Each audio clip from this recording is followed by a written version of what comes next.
Learning, education, and professional development are not the same. Similar, yes, interrelated even, but fundamentally and importantly different. We believe understanding learning in its broadest and deepest sense is not just an academic exercise. If we take the parochial view of learning as merely education, we limit ourselves dangerously.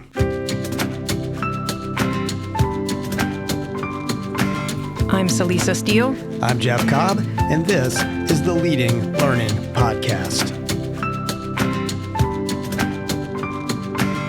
We thought about calling this episode Learning versus Education, but we thought that sounded adversarial, so we settled on learning and education. Yeah, versus suggest legal briefs and opposing parties, or maybe even World Wrestling Entertainment style smackdown. Yeah, and we don't want to do anything that brings wrestling in given the other Jeff Cobb, because, dear listener, if you don't know, Leading Learning's Jeff Cobb has to compete with another Jeff Cobb on the interwebs, Jeff Cobb, the professional wrestler. Yeah, my nemesis. So aside from wanting to keep wrestling out of this, the point we want to make is not that learning and education are opposed or at odds, but simply they are different. And because the difference feels important at the strategic level, we want to devote an episode to walking through the distinction. And maybe we can start by just sharing why this is top of mind for us. Yeah, so, we had a question related to this recently from a consulting client who is trying to, they're sort of reinventing their education, transforming it, and want to now figure out what to call that department that used to be education and events. I won't say what the exact title was before, but the question was going forward, should it be education? Should it be professional development? Should it be learning? What terminology should be used for this new transformed learning function within the organization? And so maybe we can just kind of unpack some of those usual suspects when it comes to what terms tend to get used to describe this type of work. And I think you just kind of ticked off the three that are top of mind: education, professional development, and learning. And I think education tends to be applied to conventional schooling from K through 12 all the way up through higher ed degrees. So we as a society tend to talk about things like a high school education or a college education. That's right. And education tends to be about taking classes, earning credentials, acquiring and proving the acquisition of knowledge and skills.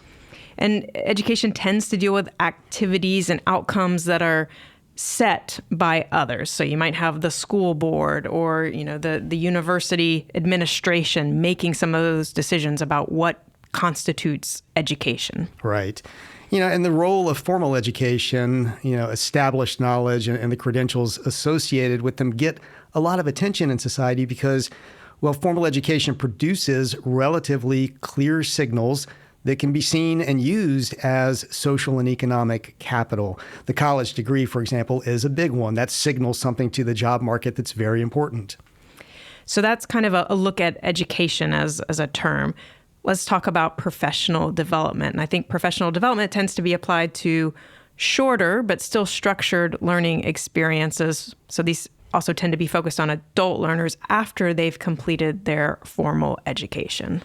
Right. And, professional development tends to be about preparing that adult to do a specific job or to do a job better. There's that development aspect of it. You're developing yourself as a professional. And so, these experiences are going to help you do that.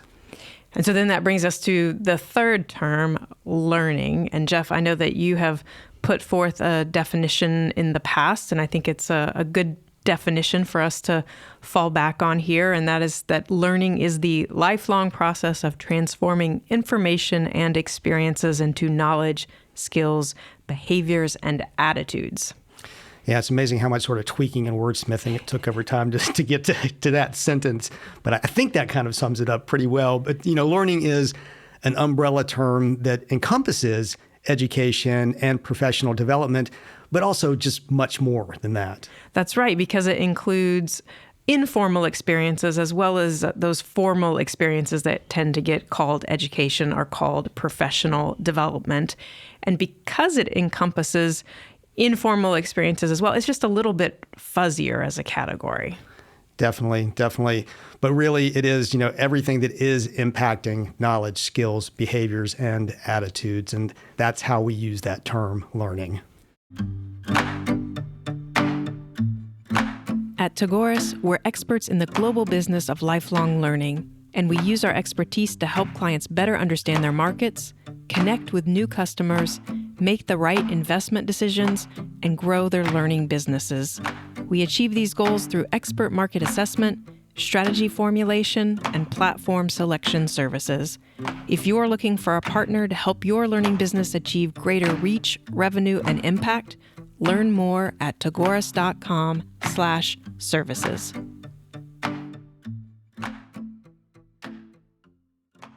And so our belief is that education can be a little bit limiting. To use that term education can have us think about really just one part of learning. Yeah, I mean, it can tend to keep us stuck in that we've always done it that way sort of mindset, which was part of the issue there, like in renaming a department, because if you're trying to take things forward, you want to transform, you want to do new things in a new way, education comes with that baggage that it's about a certain set of activities, a certain set of rules and outcomes that you're trying to achieve. And if you're transforming, you probably want to move beyond that. Right. Education tends to be conservative, and we're using that term conservative in a non-political sense, meaning it conserves, preserves, passes along the established body of knowledge or the established narrative in whatever field you're dealing with.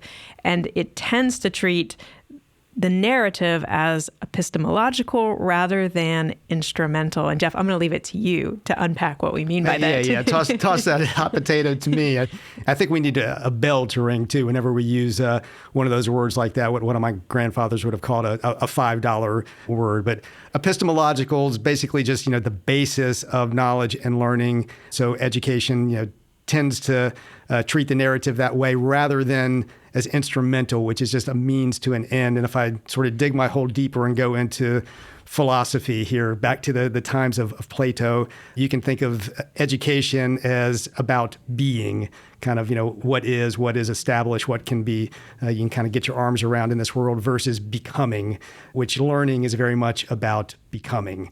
What's always in process can't actually be nailed down.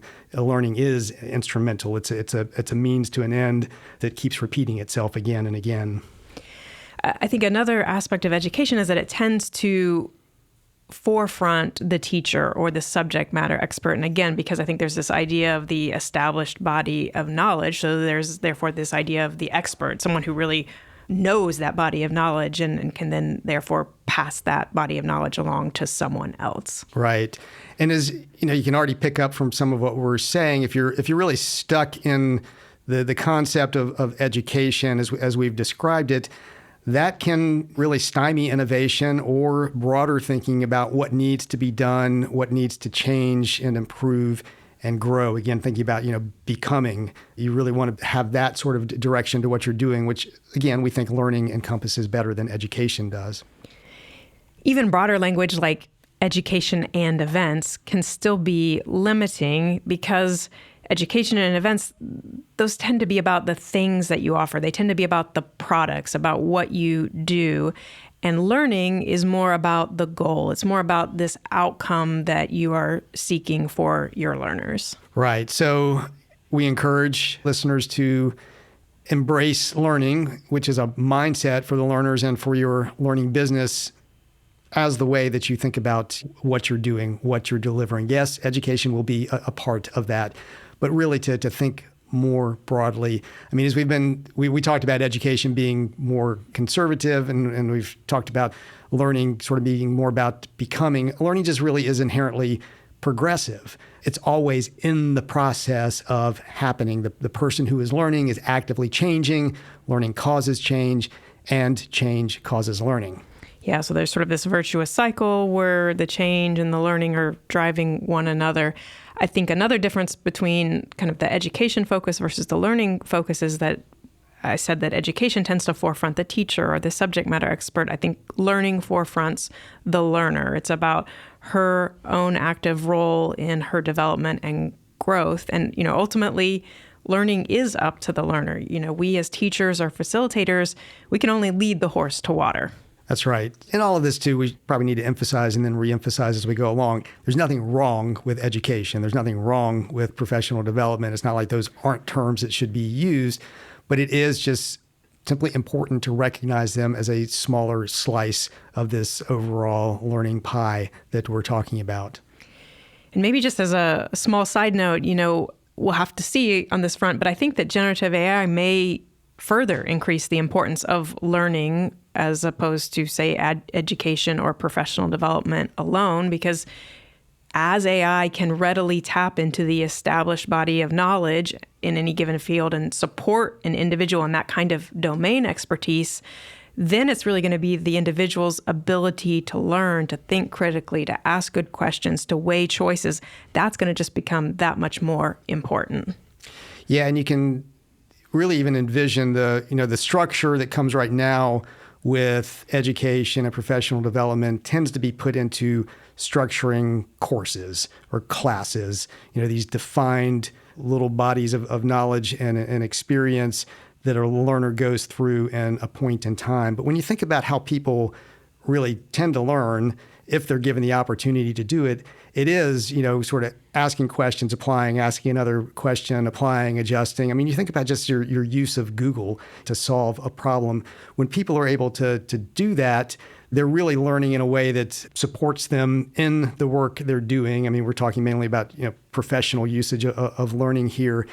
And really, if you think about what a ChatGPT type experience does, if somebody can engage with that type of experience and be able to ask about what it is they're trying to find out, what it is they're trying to know, get a response, and then be able to sort of continue a dialogue, for me, that's a better learning experience than a course or a class tends to be, particularly if you're talking about online learning. So, I mean, you can see a world where that sort of education mindset is more applied to doing things like creating custom GPTs. So, a body of knowledge around a particular skill set or professional need within which the learner can then explore as a learner, and the experience isn't driven by the learner within that.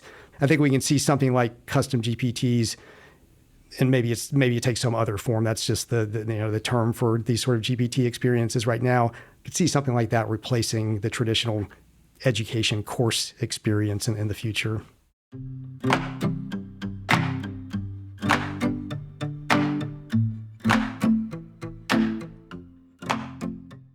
So we chose the term learning business to talk about the audience that we serve because we really do want to help organizations focus on learning broadly, right? That sort of full pie, beyond the education and professional development pieces. We want to help them think broadly about how they can support learners in their learning.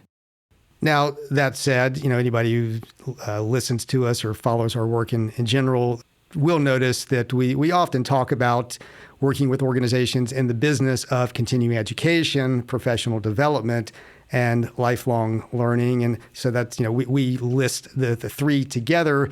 And that's mostly because we want people to understand what it is we're talking about. People do identify with those terms, continuing education and professional development, but we want to make sure that the word learning is in there as well.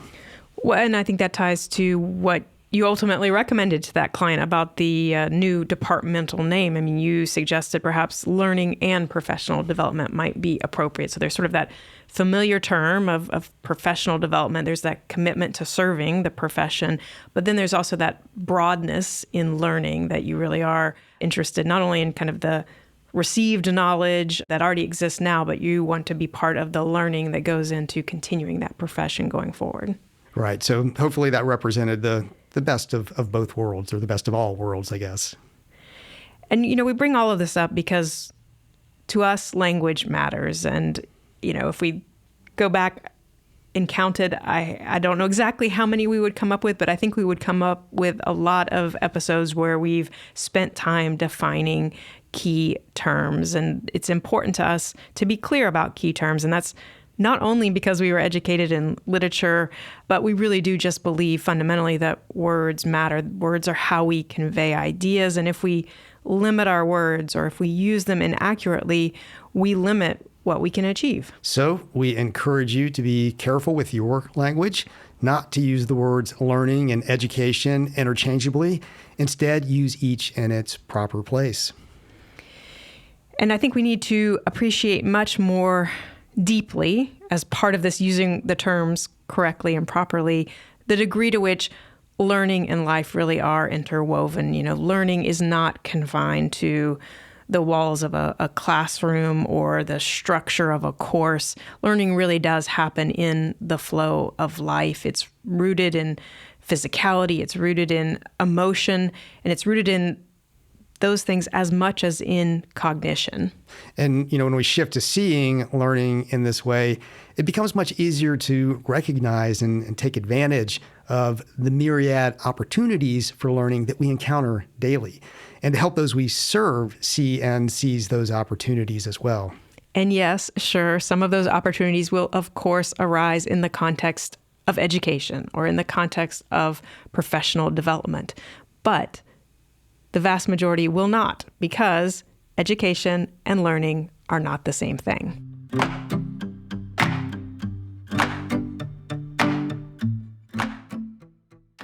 Learning, education, and professional development are not the same. Similar, yes, interrelated even, but fundamentally and importantly different.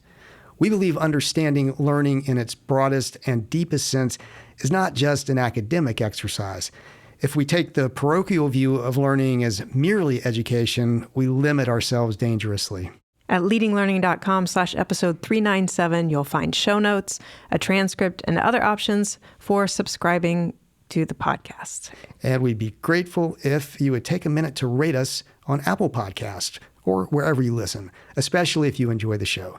Celisa and I personally appreciate reviews and ratings, and they help the podcast show up when people search for content on leading a learning business. And please spread the word about Leading Learning. You can do that in a one-on-one note or one-on-one conversation with a colleague, or you can use social media. In the show notes at leadinglearning.com/episode 397, you'll find links to connect with us on X, LinkedIn, and Facebook.